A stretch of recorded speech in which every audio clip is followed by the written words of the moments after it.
Le 19 septembre 2002, la Côte d'Ivoire entre dans un conflit armé à la suite d'un coup d'État manqué et dans un contexte de grande instabilité politique.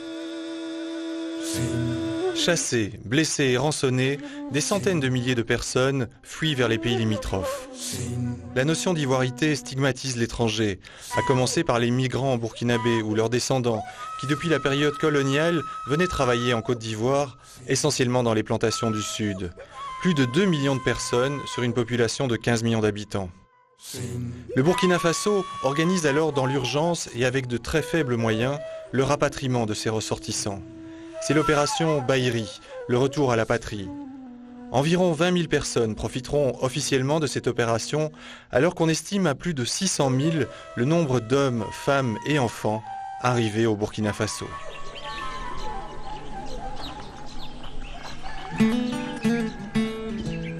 Cinq années après la mobilisation d'urgence, ce documentaire porte un regard sur les conséquences éducatives, tant immédiates que durables, du conflit ivoirien au Burkina Faso, mais aussi interroge sur les enseignements à en tirer.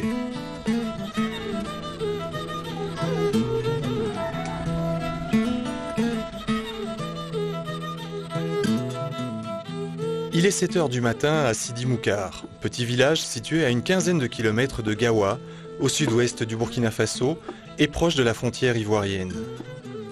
Cette région a accueilli de nombreux rapatriés en 1999, 3 ans avant le conflit, quand des chasses à l'homme burkinabés ont commencé à Tabou, dans le sud-ouest ivoirien. Outre les problèmes humanitaires, ces arrivées massives de population posent le problème spécifique de la scolarisation des enfants et jeunes rapatriés, alors que le Burkina Faso est l'un des pays les plus pauvres et les plus faiblement scolarisés, avec en zone rurale moins d'un enfant sur 2 d'âge scolaire effectivement scolarisé au primaire. Dans le cadre de l'éducation pour tous, le gouvernement a mis en œuvre depuis 2001, avec l'appui des partenaires internationaux, un plan décennal de développement de l'éducation de base.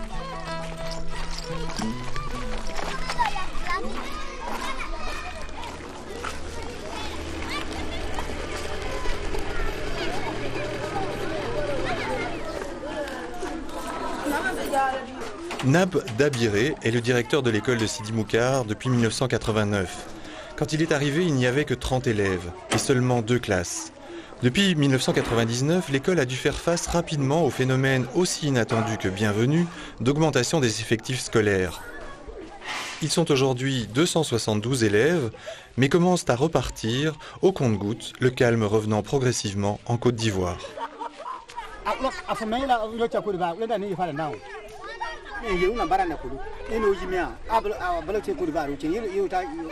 Est-ce que celui-là, il vient Wami?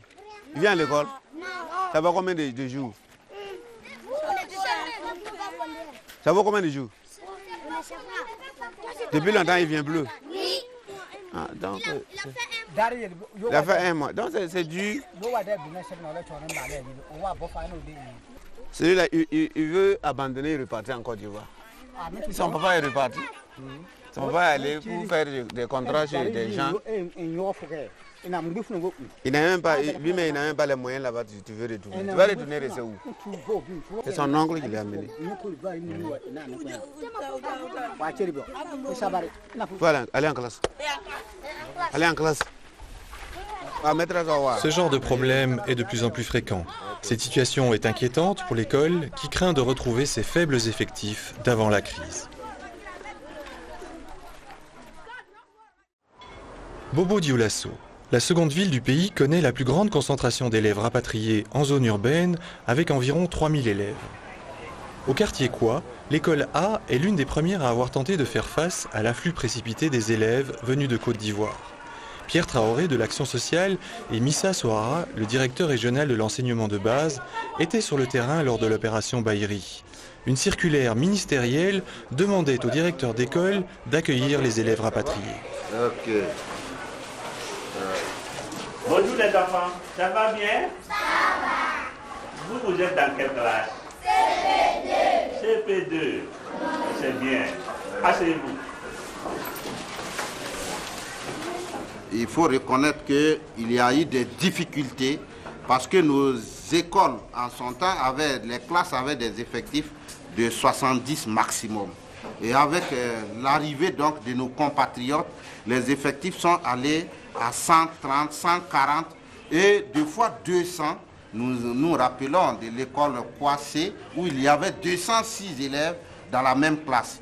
Et c'est ainsi que les enseignants ont donc de temps en temps refusé de recevoir donc ces élèves-là. Je pense que le débat peut mieux expliquer ça. J'ai été obligé de m'impliquer personnellement, de quitter mon bureau et aller même dans les écoles pour que les directeurs puissent accepter ces enfants-là. Parce que les instructions qui avaient été données dans les circonscriptions, les inspecteurs, il y a beaucoup qui n'étaient pas consentants pour qu'on augmente le nombre d'élèves dans les classes. Qu'est-ce que vous leur disiez? Alors donc moi je suis sorti, je leur ai dit que ces enfants sont des enfants burkinabés. Il faut qu'ils aient la place au Burkina Faso pour être éduqués comme nos enfants qui sont sur place ici. Donc je suis sorti et j'ai fait le tour des écoles et avec la liste des enfants par rapport à l'habitation de leurs parents. Et ainsi, c'est presque, on dirait qu'on leur a forcé la main et les enfants ont pu s'asseoir et nous sommes là à ce stade d'aujourd'hui. Combien d'enfants n'ont pas eu la chance d'être inscrits à l'école? À l'échelle nationale, il n'existe à ce jour aucune statistique fiable permettant de le dire. 5 années après le déclenchement du conflit en Côte d'Ivoire, l'école A est encore surchargée. Pierre Traoré et Missa Sohara ont été obligés de faire appel à l'UNICEF, qui leur a envoyé une tente venue d'Afghanistan. En tout, 42 tentes ont été commandées pour la région des Hauts-Bassins. Monsieur le directeur, nous sommes à la mosquée, non?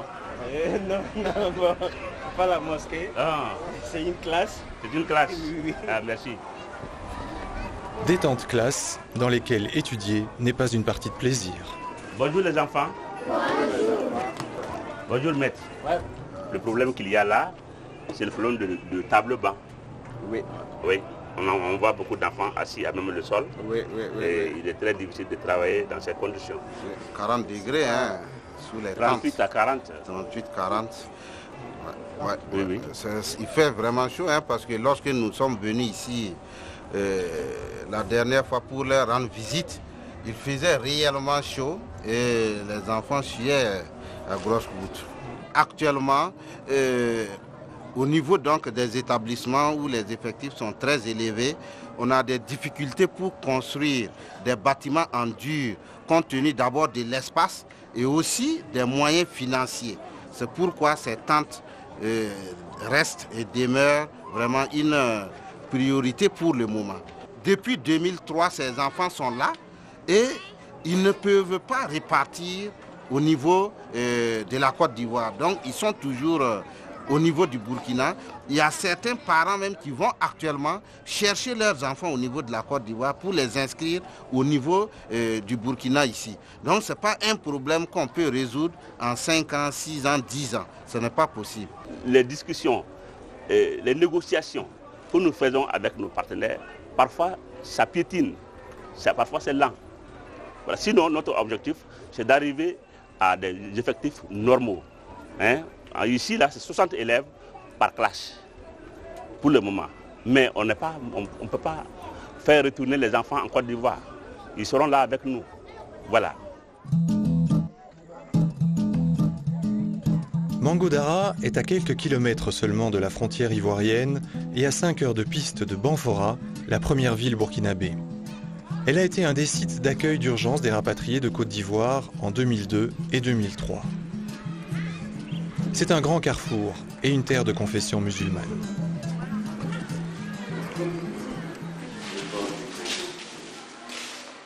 Le père Marek Glab, de nationalité polonaise, a passé 15 ans de sa vie en Côte d'Ivoire et a dû fuir sa mission de Zanier, près de Guiglo, en 2003, au plus fort des exactions commises contre les populations civiles. Bonjour à vous tous.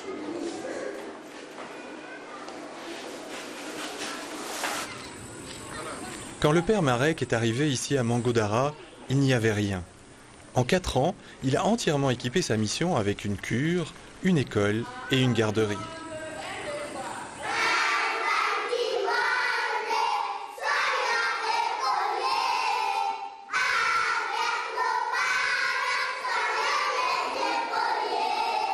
Bonjour les enfants.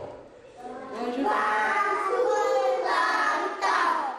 Ici, c'est les garderies pour les enfants à partir de 3 ans jusqu'à 6 ans. Quand je suis arrivé, j'ai eu autour beaucoup des enfants qui sont venus à la mission. Mais on ne peut pas se communiquer. Moi, je ne parle pas dioula et ils ne parlent pas français. Alors, c'est difficile de communiquer. Alors, j'ai vu que voilà, les enfants, ils ont besoin d'éducation.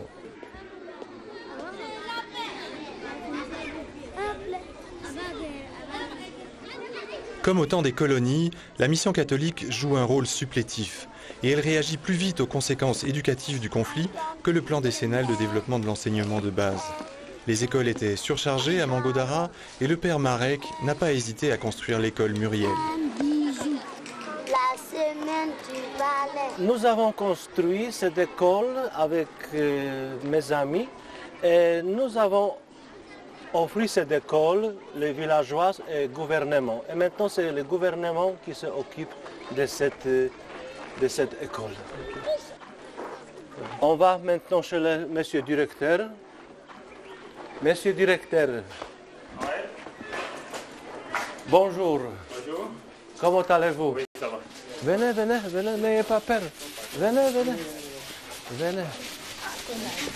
On s'arrête ici. Dû à la crise ivoirienne, il y a eu tellement de rapatriés qui sont arrivés. La zone de Mangodara est devenue une zone qui s'est développée, qui s'est peuplée simultanément. C'est-à-dire que la population est arrivée à un rythme assez démesuré. Mangodara, c'est une zone qui est située vraiment d'une manière très précise entre la Côte d'Ivoire et puis le Burkina Faso. C'est une zone très frontalière. Vous voyez que nous avons ici, à l'école, nous avons un effectif de 116 élèves au CP1. Bon, l'école A qui est de l'autre côté a au moins 134 au CP1. Bon, la capacité d'accueil de l'école A est carrément saturée. Bon, si nous n'avons pas cette deuxième école ici, vraiment, je ne peux même pas imaginer les conséquences de l'absence de cette école-là ici.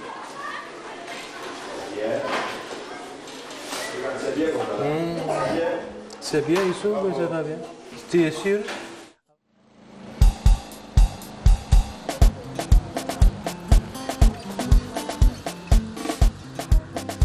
Nous sommes à Ouagadougou, la capitale du Burkina Faso. Ida Nebié est né à Bouaké, en Côte d'Ivoire, qu'il a dû fuir en 2003. Il fréquente une école des métiers en classe de seconde. L'année scolaire est terminée et il vient un peu inquiet chercher son bulletin.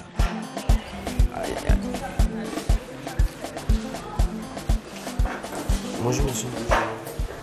Faut prendre ton bulletin. Oui monsieur.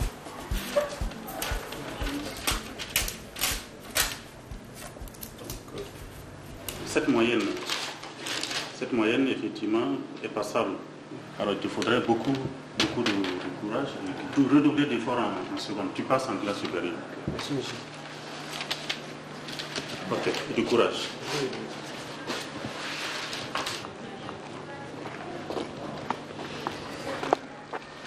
C'est ton bulletin que tu es venu chercher comme ça? Oui. Et alors, qu'est-ce que tu as comme note? Bon, j'ai 11, 29 et on est 11, 29 pour l'annuel. Annuellement quoi. Bon, on m'a dit que bon, je pourrais faire mieux que ça quoi. C'est important pour toi de continuer des études? Oui. Pourquoi? Bon, je veux quand même ressembler aux autres qui ont continué les études et qui ont réussi. Contrairement à son frère cadet Théodore, pour qui le séjour forcé au Burkina était perçu comme une punition, et qui est d'ailleurs vite rentré en Côte d'Ivoire, Ida, lui, s'efforce de s'adapter. Ses parents sont restés en Côte d'Ivoire, mais il vit dans la cour familiale, au secteur 29, un quartier de Ouagadougou, avec ses autres frères et sa grande sœur. En l'absence des parents, c'est elle qui contrôle son bulletin.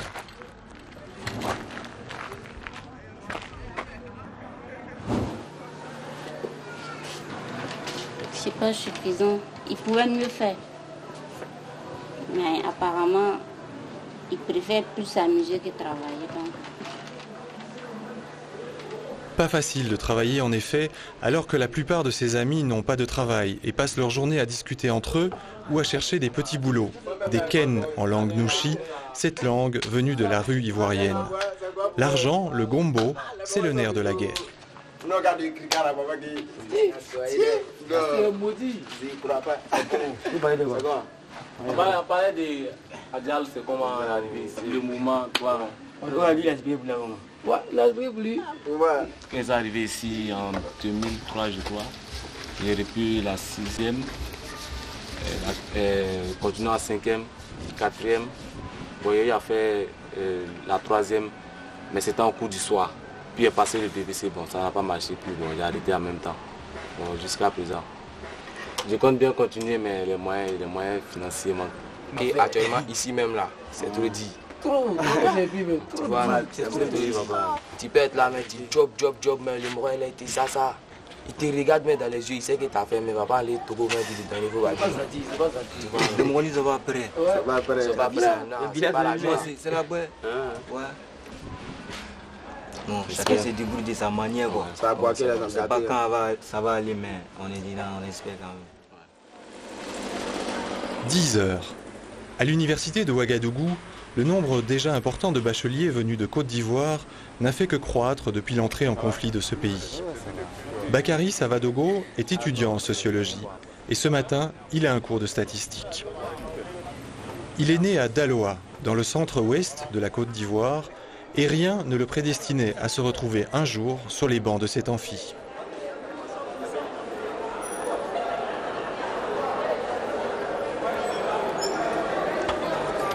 L'université de Ouagadougou était pour moi le dernier de mes soucis, quoi. Voilà. Sinon, l'intention même était de poursuivre les études à l'université d'Abidjan. Sur épistémologie. C'est après ça que l'épistémologie. J'entendais très peu parler du Burkina en réalité. J'entendais parler du Burkina qu'avec quand un parent vient du Burkina, il dit bon, un tel te salue, au village un tel, c'est tout ce qu'on savait. En dehors de ça, rien du tout, quoi. Il fut un temps où j'étais anxieux avec l'âge de connaître ce que c'était le Burkina Faso. Mais je ne savais pas que ça allait venir aussitôt, ça allait être aussitôt quoi, que prévu. Sinon, mon intention, quel que soit le nombre d'années que j'allais faire en Côte d'Ivoire, c'était de quand même connaître ce que c'était mon pays. Mon intégration au Burkina n'a pas été chose facile, puisque c'est un autre monde que je découvre, c'est une autre mentalité, c'est une autre culture. C'est un peuple qui est beaucoup renfermé, qui n'accepte pas ce qui vient d'ailleurs, parce que ce qui vient d'ailleurs est toujours étrange pour eux. Ça crée de ce quoi un conflit, je ne sais pas. Donc c'est dans ce sens-là. Ce que Bakary appelle un conflit est l'expression d'une cohabitation difficile entre étudiants. Elle va jusqu'à se traiter mutuellement de diaspos et de tchétchènes. Tchétchène, c'est la même chose que le Tchénga. Le Tchétchène, c'est celui qui est né au pays, qui n'a pas connu l'aventure, qui ne connaît que le Burkina Faso. C'est un peu péjoratif, puisque c'est pour dire que ceux qui sont nés ici, c'est ceux qui ont connu la faim. Bon, ils sont dans le dénuement total. Bon, c'est dans le désert, donc c'est un peu ça, quoi.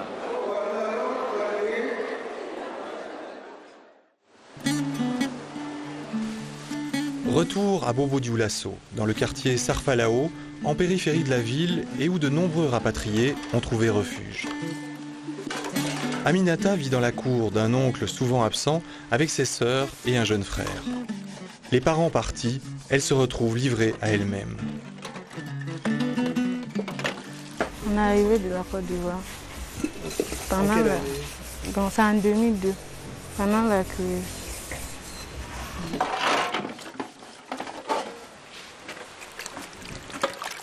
Bon, le papa est reparti, il dit que bon, il va aller essayer de voir s'il y aura un peu souvent à manger pour donner, ils vont nous donner ici. Bon, il y a longtemps qu'il a envoyé quelque chose. Il y a longtemps.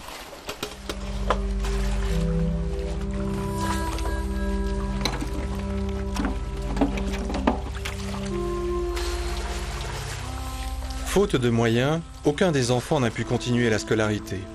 Seule Aminata tente de passer le BEPC en candidate libre. Les épreuves auront lieu dans quelques jours et pour réviser ses cours, elle se rend tous les matins à 45 minutes de marche de chez elle, dans une aumônerie où il y a des tableaux.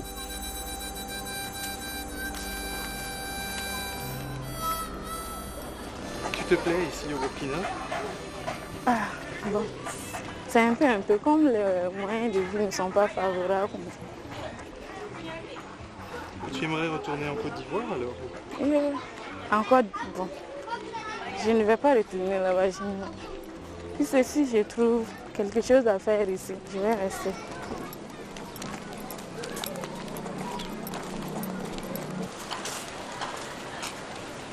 Je ne vais plus à l'école. C'est par manque de moyens. Je n'ai pas eu à payer la scolarité. Bon, donc on m'a expulsé de l'école. C'est pour ça que je suis restée à la maison pour essayer avec les exercices. Et puis essayer de prendre les cahiers des autres et recopier les cours.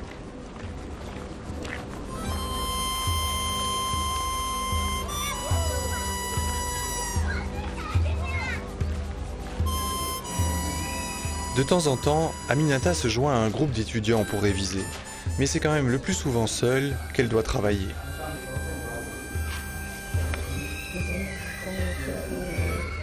Identifier la proposition introduite par eux et donner sa nature et sa fonction. Le BPC est vraiment important pour moi. C'est important pour moi parce que si je gagne mon BPC, je peux me débrouiller, faire des concours. Et que si je gagne les concours, je peux me débrouiller aussi. Et que ça va devenir moins difficile comme avant. Même si ça ne va pas changer totalement, au moins ça va un peu changer.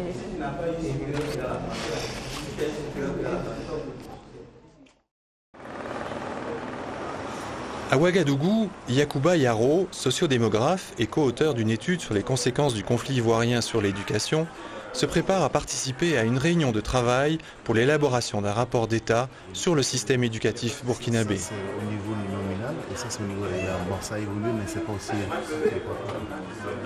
Comment tu vas? Ça va. Ça va? Et toi? Comme tu vois. Quand on prend le cas du système éducatif, on se rend compte que ce conflit a effectivement eu des conséquences puisque les enfants qui ont été rapatriés se sont retrouvés quelquefois dans un système éducatif où ils ne se reconnaissaient pas du tout, donc un problème d'adaptation. Mais secondo, il s'est présenté que les enfants rapatriés se sont surtout retrouvés dans des zones qui étaient frontalières à la Côte d'Ivoire. Quand vous prenez la zone de Bobo-Dioulasso et la zone de Banfora et ainsi que la zone de Sud-Ouest, c'est là qu'il y a véritablement un effet. Et ça nous a permis de voir que des classes se retrouvaient avec plus de 200 élèves.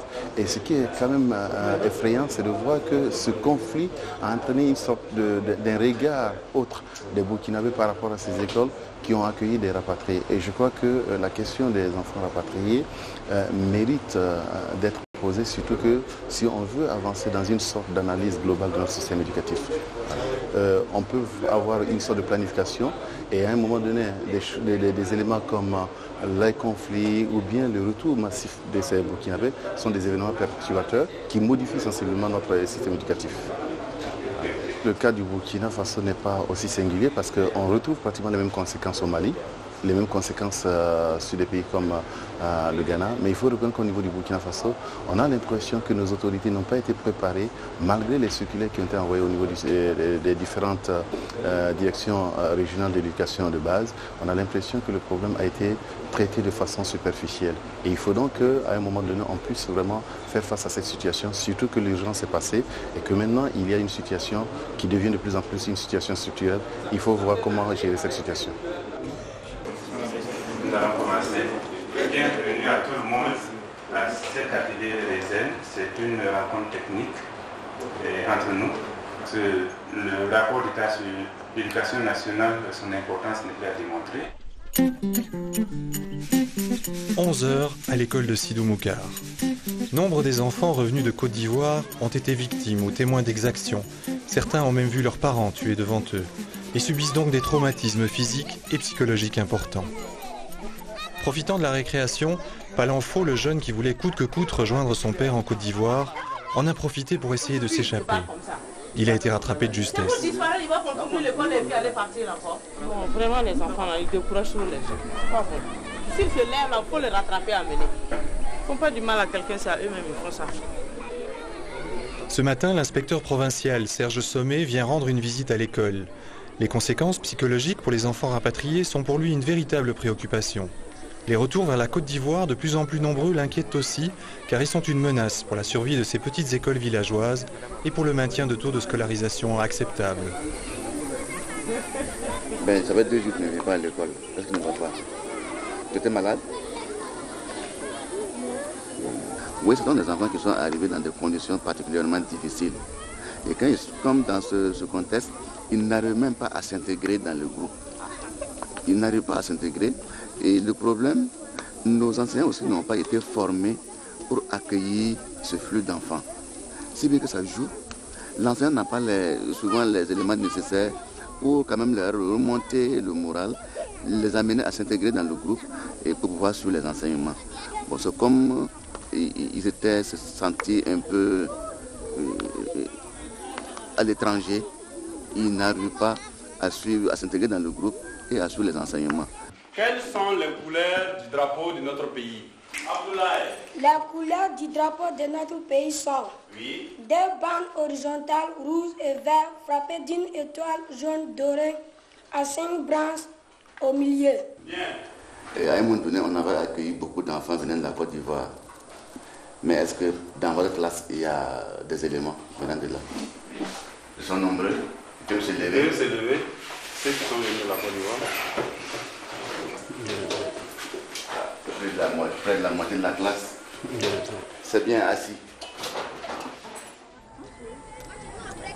Nous sommes en zone non lotie de Bobo-Dioulasso, située en périphérie de la ville et en bordure du quartier surnommé, non sans ironie, Bagbo, du nom du président de la Côte d'Ivoire.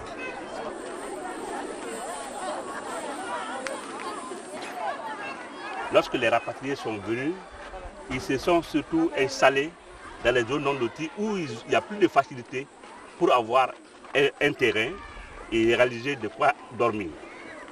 Donc ils sont en surnombre ici. Et leurs enfants qui ont suivi devraient normalement aller à l'école.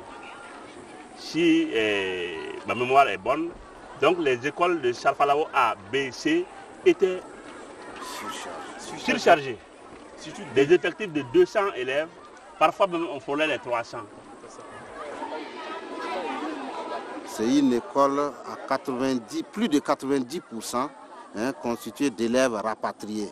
Et c'est pourquoi certains disent que c'est une école des rapatriés. Et bon, pour la stigmatisation, d'autres même disent bon, je ne vais pas amener mon enfant ici parce que c'est une école qui appartient aux rapatriés. Il faut que ce terme rapatrié même disparaisse. Parce qu'ils sont ces jeux. Ils sont arrivés chez eux. Je pense qu'ils sont devenus des Burkinabés à part entière. Donc, il n'y a pas de raison de les stigmatiser et que nous devrons aujourd'hui considérer ces gens qui sont venus de la Côte d'Ivoire comme des Burkinabés à part entière. Et tous les enfants de ce secteur, qu'ils soient rapatriés ou pas rapatriés, doivent normalement fréquenter cette école-là. La province du Mourou. L'école, qui a ouvert à la rentrée 2006, compte déjà plus de 500 élèves rapatriés. Elle fait partie des 3 complexes scolaires financés par l'UNICEF pour la ville de Bobo-Dioulasso. Ce complexe est une école modèle, bien équipée, autant dire une école d'exception au Burkina Faso. Mais les actions du père Marek Glab et de l'UNICEF ne sont bien sûr pas les seules. D'autres initiatives de portée locale ont été prises par des organismes publics et par des partenaires au développement. Le Bisongo, structure d'encadrement de la petite enfance, est géré par une association de femmes, toutes rapatriées. Leurs maris, quand ils vivent encore, sont souvent repartis en Côte d'Ivoire. Pour ces femmes, l'école recrée une routine après les temps de guerre et contribue à retrouver une stabilité dont elles ont bien besoin.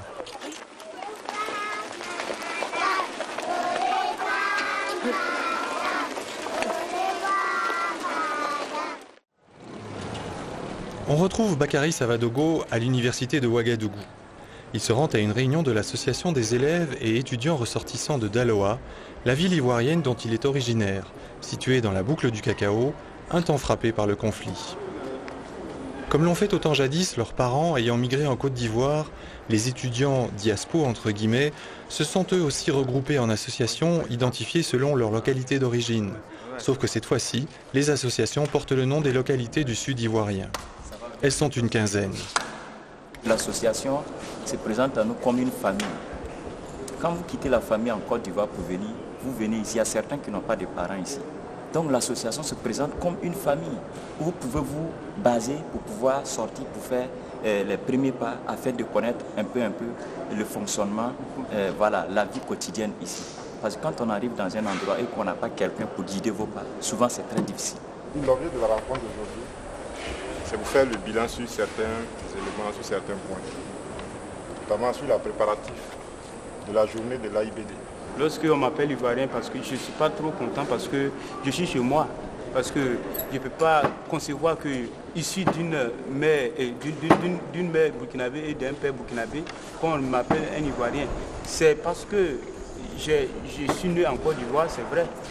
J'ai grandi là-bas, j'ai fait toutes mes études en Côte d'Ivoire et je suis venu ici. Mais ce n'est pas pour autant qu'on va m'appeler, coller l'étiquette d'un Ivoirien. En tout cas, ça dépend de la manière de le dire. Voilà. En tout cas, si quelqu'un te le dit d'une manière simple, en tout cas, il n'y a pas de problème. Mais il y a une manière de dire les choses qui font souvent que ça révolte. On peut dire bonjour à quelqu'un, il ne va pas faire par là, et puis dire bonjour à quelqu'un aussi, puis il va faire par là. Ça dépend de la manière dont tu le dis. Si tu le dis dans un bon sens, il n'y a pas de problème. Sinon, en tout cas, là-bas, on nous appelle burkinabé, on arrive ici encore, on nous appelle ivoirien.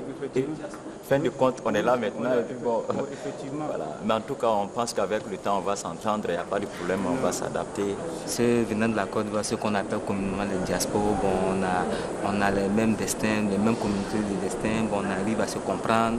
Et même quand il y a des problèmes, bon, entre nous, on arrive à s'entraider plus facilement que quelqu'un qui n'est pas de la Côte d'Ivoire.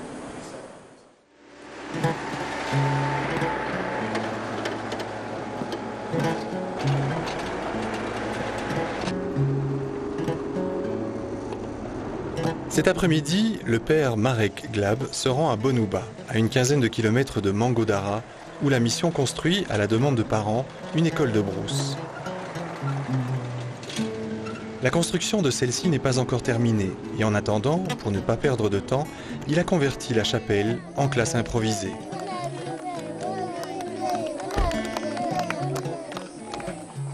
On est arrivé à Bonouba.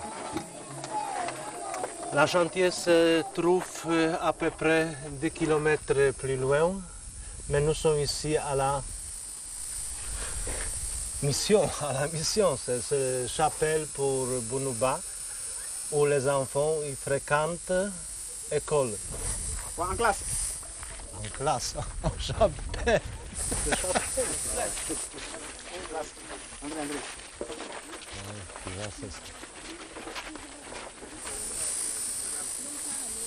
Parce qu'on a commencé les cours depuis le 25 septembre 2006. Lève-toi. Ça va? Mais il y a des enfants, les chrétiens, il y a des musulmans, partout, qui sont là pour étudier. Puis il y a 36 enfants qui viennent de Côte d'Ivoire. Oh ouais, bon. Lève-toi. 36 sur combien? 36, mais je ne suis pas tout au présent. Oui. 36 sur 54. Asseyez-vous. Le choix du lieu pour la construction de l'école n'a pas été facile. Finalement, les autochtones et les rapatriés de Côte d'Ivoire ont trouvé un terrain d'entente et le préfet a tranché. L'école sera à mi-chemin des lieux de résidence des deux communautés.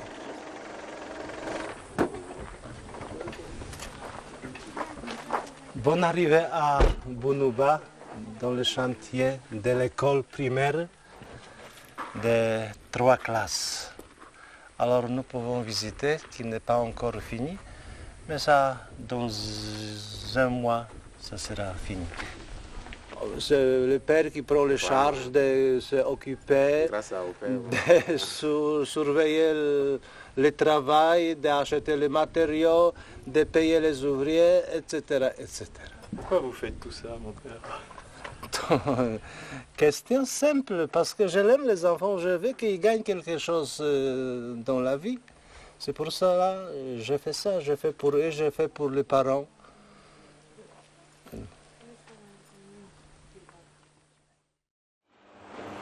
j'ai failli dire, comme les syndicats, non, eux ils disent la lutte continue. Mais moi je dirais le travail continue. Je vous remercie. 15 heures à Ouagadougou. À l'issue de la réunion de travail sur le rapport d'état du système éducatif burkinabé, la question de l'éducation des rapatriés n'a pas été abordée. Mais elle demeure une préoccupation pour Yacouba Yaro.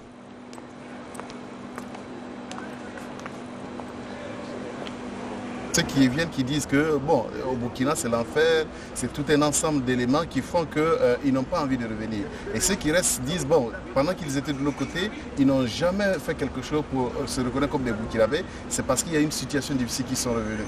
Et je crois que tout cela mérite donc que, même dans notre système éducatif, il y a un contenu qui enseigne par exemple dans l'éducation civique et morale que les Burkinabés sont aussi nombreux à l'extérieur. Et quand ils sont à l'extérieur, voici comment nous devons avoir un regard par rapport à ces Burkinabés. Ce sont nos frères, ce sont nos sœurs, et quand ils reviennent, voici l'attitude. On sait qu'il y a toujours des problèmes de pouvoir s'adapter, de pouvoir s'intégrer. Et à ce niveau, je crois que le plus important, c'est d'arriver par exemple à avoir une sorte de formation au niveau des enseignants pour pouvoir accueillir ces rapatriés. Parce qu'on a l'impression qu'après l'urgence, il n'y a plus effectivement quelque chose de fait. Simplement parce qu'on croit qu'ils sont déjà au niveau du système éducatif et que tout est déjà réglé. Ce qui n'est pas vrai parce qu'il existe encore des problèmes réels d'adaptation au niveau de ces enfants-là. Il existe encore des problèmes même de pouvoir suivre ce qui est donné en termes d'offres éducatives au niveau du Burkina. Et je crois qu'il y a un travail qu'il faut continuer de faire. Et je crois que notre rôle en tant que chercheur également, c'est de pouvoir susciter un regard beaucoup plus intéressé sur ces enfants et surtout un débat sur la question des jeunes rapatriés dans notre système éducatif.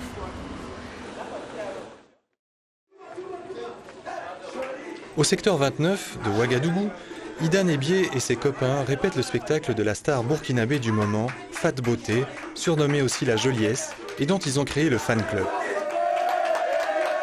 Ils ont trouvé chez elle un moyen de se faire des petits gombos, un peu d'argent, en dansant lors de ses concerts, avec de surcroît une musique d'inspiration ivoirienne, le coupé décalé, qui plaît beaucoup au Burkina Faso.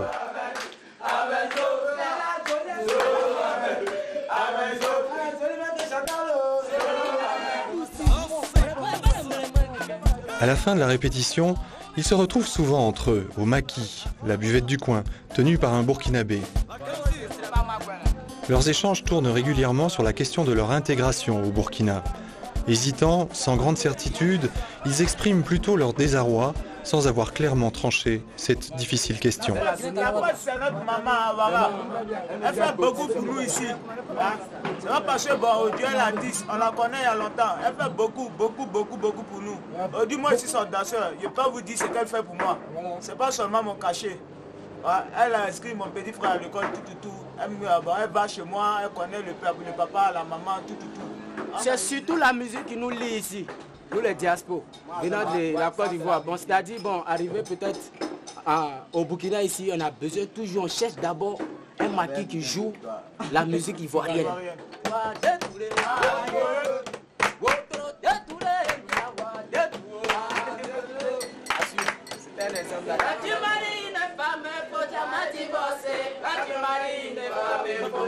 C'est ça, parce que en Côte d'Ivoire, il y a la joie. Bon, c'est un pays, il y a la joie. Bon, la joie, ça fait partie de l'économie, tout ça là, c'est basé là-bas. Bon. Donc là-bas, pour poursuivre les études, c'est très difficile.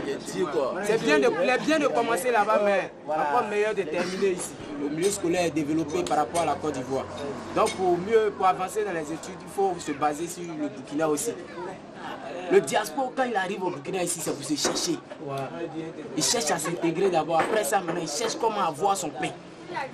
Actuellement, le grand frère, il a dit les Ivoiriens tout à l'heure. Exemple. Voilà. Le plus souvent, sinon, quand on est burkinabé, de père et de mère. Et les nationalités aussi. Voilà. On est chez nous, on est fiers d'être chez nous. Mais c'est comme à l'autre côté, on préfère là-bas quoi. Voilà. C'est mes frères ici, on préfère chez nous aussi. Voilà. Moi, je me dis quoi, c'est vrai, je suis né à Abidjan, mais je suis chez moi. Je suis fier d'être chez moi. Voilà. À l'université de Ouagadougou, Bakary Savadogo va rendre visite à Albert Ouedraogo, le président de l'association du Tocsin. Albert Ouedraogo est un universitaire connu au Burkina Faso et dans toute l'Afrique de l'Ouest pour son engagement, notamment associatif, en faveur des droits des migrants.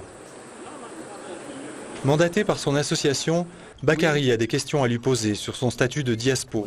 Il souhaite revenir sur l'aide apportée aux étudiants lors de la phase d'accueil d'urgence en 2002 et 2003. Je m'appelle Salvador Bakary. J'aimerais quand même saisir l'occasion et en savoir plus sur le Tocsin. Le Tocsin en tant que tel n'est pas une structure de l'État, ce n'est pas une émanation de l'université. C'est une organisation de personnes qui ont éprouvé le besoin de faire de l'intégration une sorte d'idéal. En 2002, suite à l'expulsion de nos compatriotes de la Côte d'Ivoire, il y a eu beaucoup d'étudiants et d'élèves qui sont revenus et qui se retrouvaient dans une situation de difficulté. Et la situation, elle est très simple. Beaucoup d'étudiants voulaient s'inscrire mais n'avaient pas les moyens de s'inscrire. Leurs parents étaient dans l'incapacité de leur payer les frais d'inscription. Nous avons cependant fait une démarche auprès de l'université, auprès des autorités, auprès du président, pour lui demander est-ce qu'il était possible que nous, sous notre caution morale, on accepte d'inscrire à crédit des étudiants. Cette opération a permis à 600 étudiants victimes de la crise ivoirienne de bénéficier d'une inscription. Je vais te donner un de nos dépliants. Comme ça, tu vas te faire une idée bien précise des actions que nous menons. Le fait d'être appelé, entre griffes, diaspora, pose problème.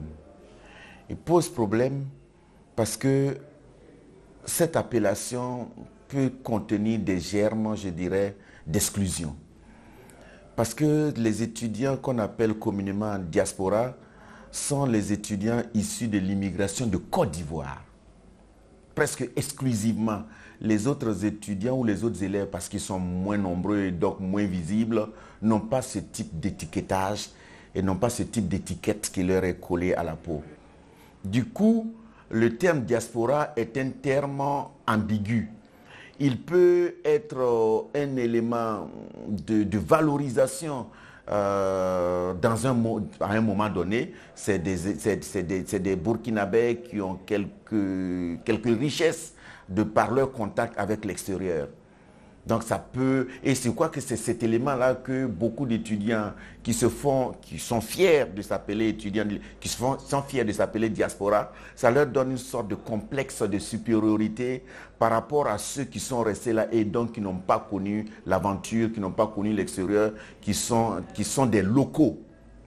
L'effet pervers est que cette appellation est aussi une forme de stigmatisation. Une forme de refus d'intégrer autrui dans la communauté nationale.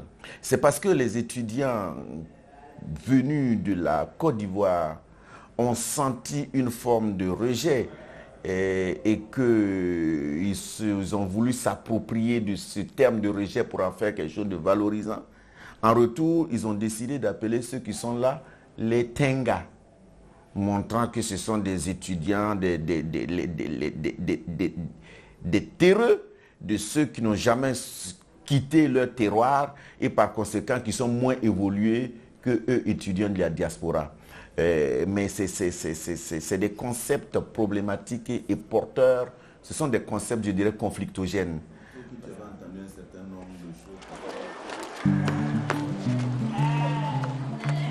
À Bobo Dioulasso, Aminata et ses sœurs se réunissent régulièrement avec d'autres filles dans la même situation qu'elles, chez une marraine, Marguerite Bambara, une voisine qui a décidé de leur venir en aide en organisant des rencontres où elle leur apprend la vannerie et le tissage. C'est aussi l'occasion d'échanger et de donner quelques conseils.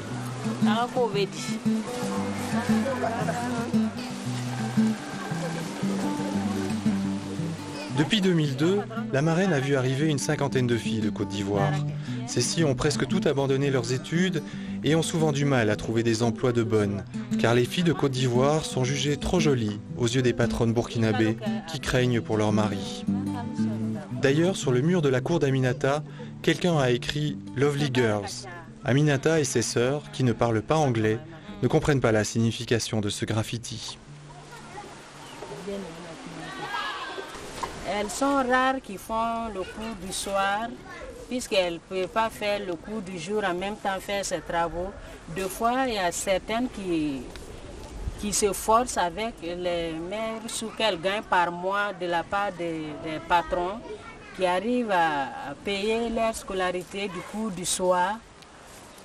Mais ça ne part pas loin, puisque quand la fille doit prendre 3 000 ou 3 500 par mois et aller payer la scolarité à 15 000 ou bien 20 000, c'est pas facile.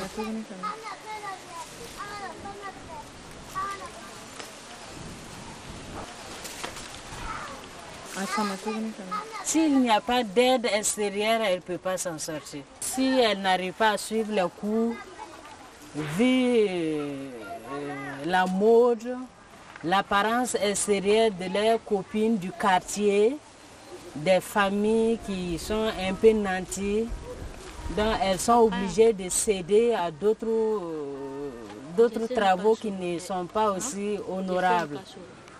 Par exemple, recevoir des garçons, croyant pouvoir soutirer quelques sous pour pouvoir accomplir leur désir qui est d'acheter au moins quelques habillements et avoir au moins du bon à manger, quoi, comme on le dit terre à terre. C'est leur seul espoir, quoi. Et tu es là, tu ne sais pas ce qui te réserve le lendemain. Tu es toujours coincé, soit tu manges aujourd'hui et tu attends demain sans rien avoir à manger. Et si quelqu'un vient se présenter devant toi pour prononcer le mot « je t'aime » seulement, tu vas accepter et puis en espérant qu'il met sa main dans sa poche, quoi, pour toi. C'est ça qu'elle se livre facilement pour ce genre de trucs.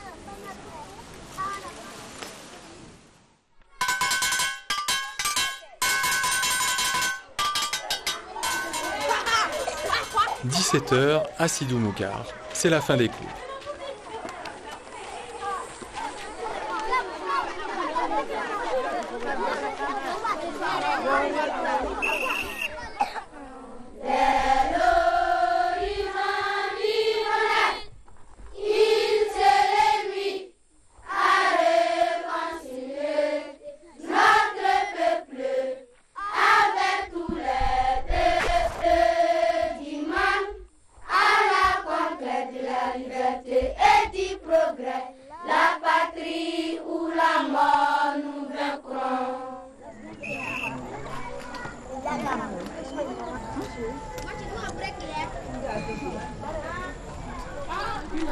Comme tous les soirs, le drapeau est baissé et chacun rentre chez soi. Florentine et son petit frère Fidèle regagnent la cour familiale où les attend le petit Marie, le beau-frère de leur maman Lydie. Lui aussi dépend financièrement de son grand frère reparti en Côte d'Ivoire en 2002 dans la région de Tabou pour tenter de retrouver son champ et de reprendre ses activités. Les nouvelles sont rares, l'argent aussi. Le papa est en Côte d'Ivoire. Oui, il allait pour cultiver un sang. Et quand ils étaient là-bas, il y avait l'argent. Qu'ils les regardaient bien, les enfants. Mais quand ils sont venus ici, il n'y a pas les moyens pour les soutenir. Mais qu'ils grouillent toujours pour les soutenir, pour qu'ils aillent en avant, quoi. C'est difficile maintenant de fréquenter parce qu'il n'y a pas les moyens comme cela. Parce qu'avant, c'est lui qui nous soutenait pour payer les scolarités. Mais maintenant, comme il n'y a pas de soutien, moi, j'ai failli abandonner l'école à cause des moyens. Les petits-enfants aussi, j'ai dit, c'est la maman qui s'occupe de maintenant. C'est elle qui fait les petits commerces pour les soutenir. Voilà, sinon, c'est difficile maintenant en tout cas.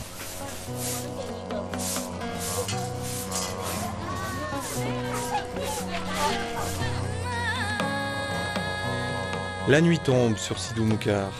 Nombreux sont ceux qui rêvent d'une reprise des activités économiques liées aux plantations et d'un calme retrouvé en Côte d'Ivoire. Ils savent que la fin du conflit les soulagerait d'une partie des difficultés quotidiennes. Et c'est avec cet espoir que Lydie écrit encore de temps en temps à son mari. C'est elle pour Évariste. Je remercie le Seigneur pour cette occasion qu'il m'offre de te donner les nouvelles de la famille et du village. Par la grâce de Dieu, nous vous maintenons malgré les maladies qui ne laissent pas les enfants et moi-même. Es-tu bien arrivé et comment vas-tu là-bas? Nous pensons beaucoup à toi et prions Dieu sans cesse pour toi chaque jour que Dieu fait. Si tu dois partir à Tabou, écris, ne téléphone pas. Merci.